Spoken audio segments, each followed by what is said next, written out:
Para entender a passagem das eras, nós comprimimos todo o tempo em um único ano cósmico, com o Big Bang em 1º de janeiro. Cada mês aqui representa um pouco mais de 1 bilhão de anos. A Terra só se formou quando se passaram 2/3 do ano cósmico. O nosso entendimento da história da vida é muito recente.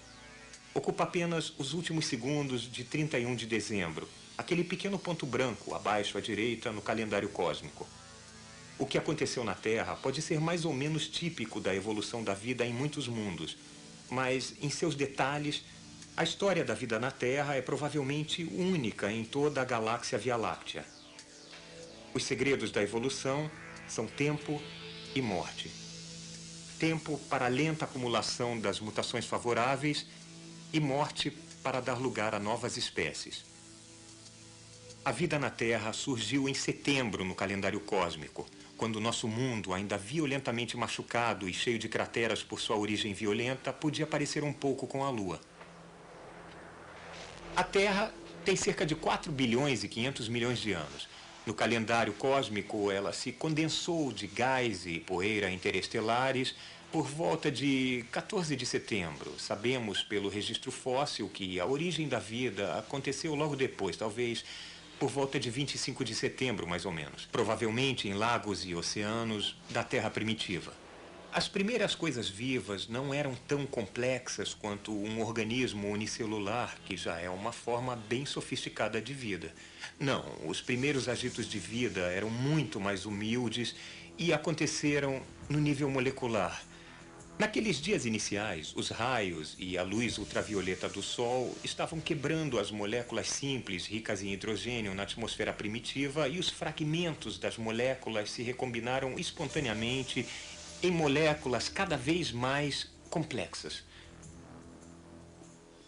Os produtos desta química primitiva foram dissolvidos nos oceanos, formando um tipo de sopa orgânica com um aumento gradual de complexidade, até que, um dia, acidentalmente, surgiu uma molécula que era capaz de fazer cópias grosseiras de si mesma, usando como blocos de montar as outras moléculas da sopa.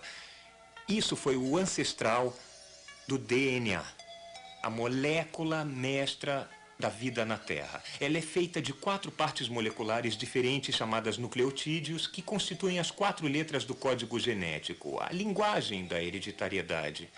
Cada um dos nucleotídeos, os degraus na escada do DNA, é de uma cor diferente neste modelo.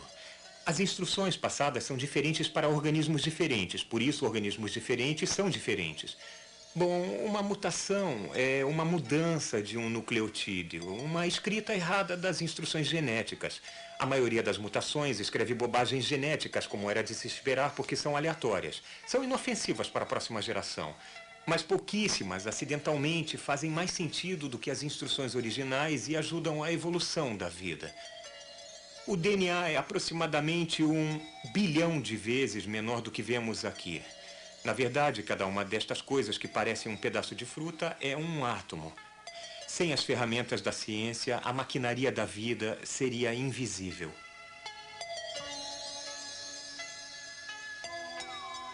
Há 4 bilhões de anos, os ancestrais do DNA competiam pelos blocos de montar moleculares e deixavam cópias grosseiras de si mesmos. Não havia predadores. A matéria da vida estava em toda parte. Então, os oceanos e as poças turvas que enchiam as crateras eram para essas moléculas um jardim do Éden.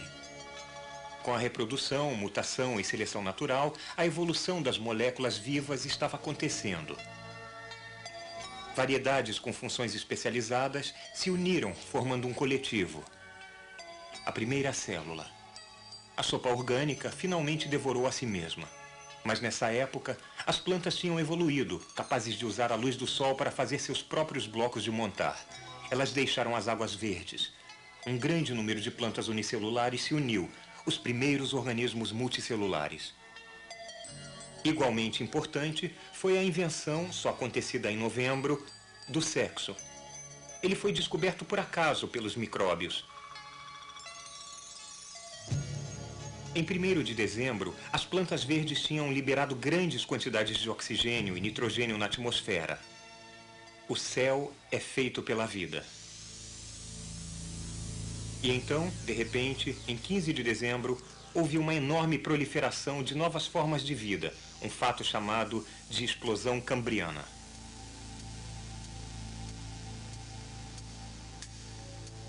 Sabemos pelo registro fóssil que a vida surgiu logo depois da formação da Terra, sugerindo que a origem da vida pode ser um processo químico inevitável em incontáveis planetas como a Terra através do cosmo.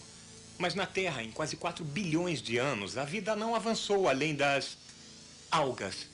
Então, talvez formas mais complexas de vida sejam mais difíceis de evoluir, mais difíceis do que a própria origem da vida.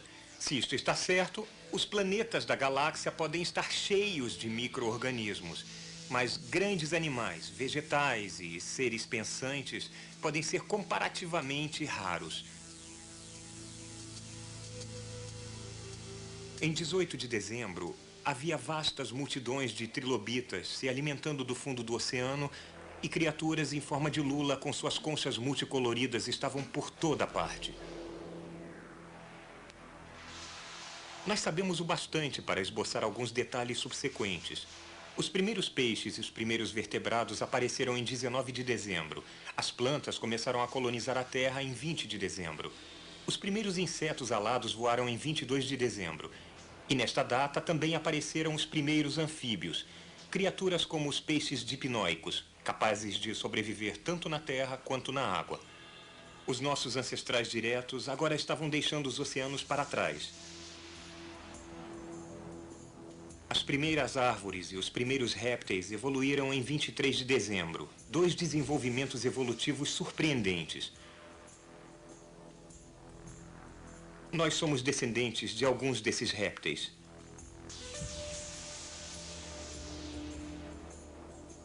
Os dinossauros apareceram na noite de Natal. Havia muitos tipos diferentes de dinossauros. A Terra já foi o planeta deles.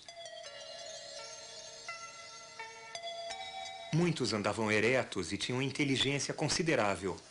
Grandes lagartos colidiam violentamente e retumbavam pelas selvas fumegantes.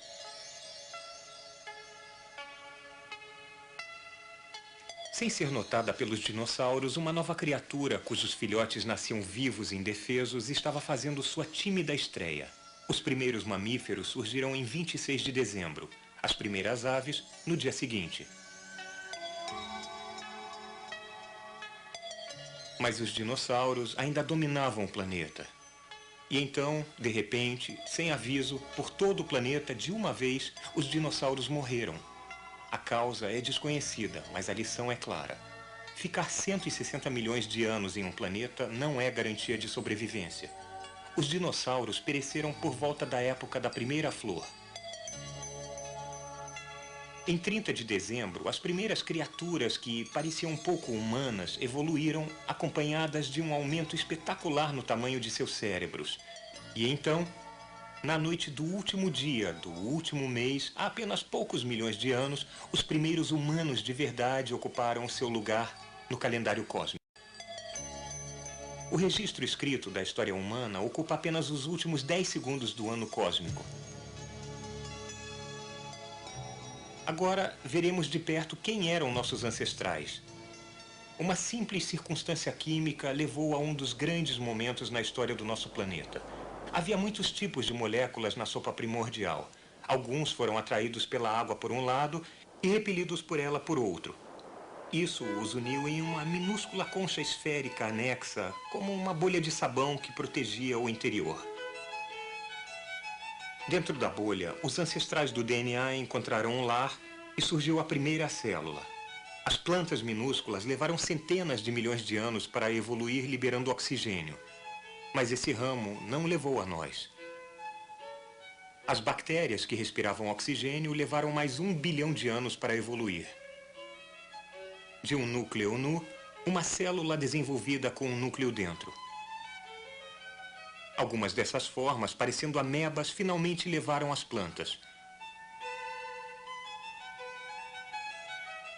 Outras produziram colônias com células interiores e exteriores, realizando funções diferentes.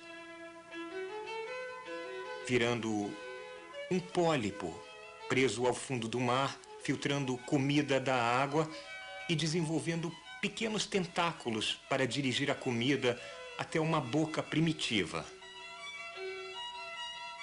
Este nosso humilde ancestral também levou a animais guarnecidos com peles espinhosas com órgãos internos, incluindo a nossa prima, a estrela do mar. Mas nós não viemos da estrela do mar. Há cerca de 550 milhões de anos, os filtros alimentadores desenvolveram fendas para guelras, que eram mais eficientes em filtrar partículas de comida da água. Um ramo evolutivo levou aos enteropneustos. Um outro levou a uma criatura que nadava livremente no estágio larval, mas quando adulta ainda estava firmemente ancorada ao fundo do mar. Alguns viraram tubuzucos vivos, mas outros mantiveram as formas larvais através do ciclo vital e viraram adultos que nadavam livremente com algo parecido com uma espinha dorsal. Os nossos ancestrais agora, há 500 milhões de anos, eram peixes sem maxilares com filtros alimentadores, um pouco parecidos com lampreyas. Gradualmente, esses peixes minúsculos desenvolveram olhos e maxilares. Os peixes então começaram a devorar uns aos outros. Quem conseguia nadar rápido, sobrevivia. Quem tivesse maxilares para comer, agora podia usar as guelras para respirar o oxigênio na água. Foi assim que surgiram os peixes modernos. Durante o verão, alguns pântanos e lagos secaram. Então, alguns peixes desenvolveram um pulmão primitivo para respirar ar até chegarem às chuvas. Seus cérebros estavam ficando maiores. Se as chuvas não vinham, era útil poder seguir até o próximo pântano. Essa foi uma adaptação muito importante. Os primeiros anfíbios se desenvolveram ainda com uma cauda tipo peixe. Os anfíbios, como os peixes, botavam seus ovos na água onde eram facilmente comidos. Mas então uma nova invenção excelente apareceu. O ovo de casca dura, posto na terra onde não havia predadores. Os répteis e as tartarugas são dessa época.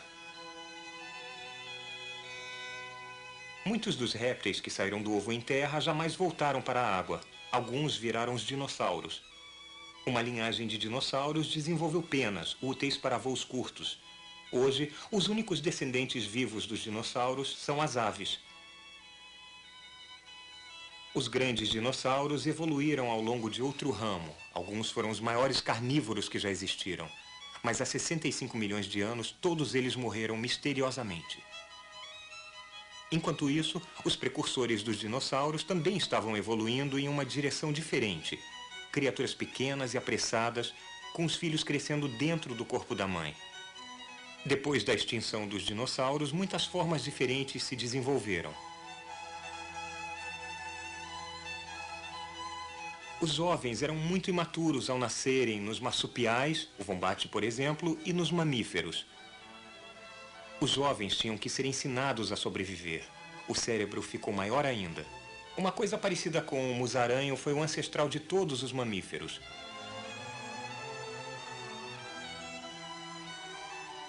Uma linhagem foi para as árvores, desenvolvendo a destreza, visão estéril, cérebros maiores e uma curiosidade sobre o seu ambiente. Alguns viraram babuínos. Mas não é essa a linhagem até nós. Os macacos e os humanos têm um ancestral comum recente. Osso por osso, músculo por músculo, molécula por molécula, quase não há diferenças importantes entre os macacos e os humanos. Ao contrário do chimpanzé, os nossos ancestrais andavam eretos, liberando as mãos para empurrar, segurar e experimentar. Ficamos mais inteligentes, começamos a falar.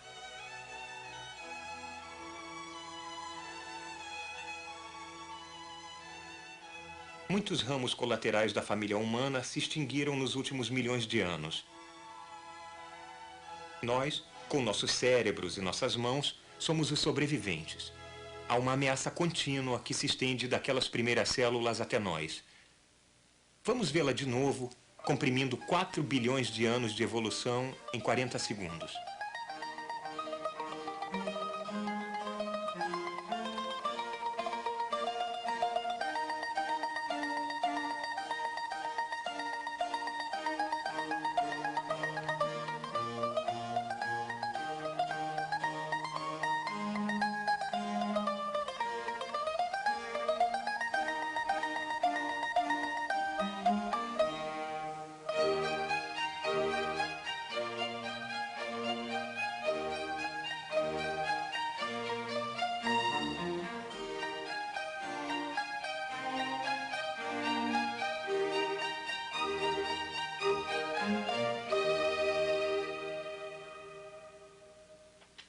Estas são algumas das coisas que as moléculas fazem depois de 4 bilhões de anos de evolução.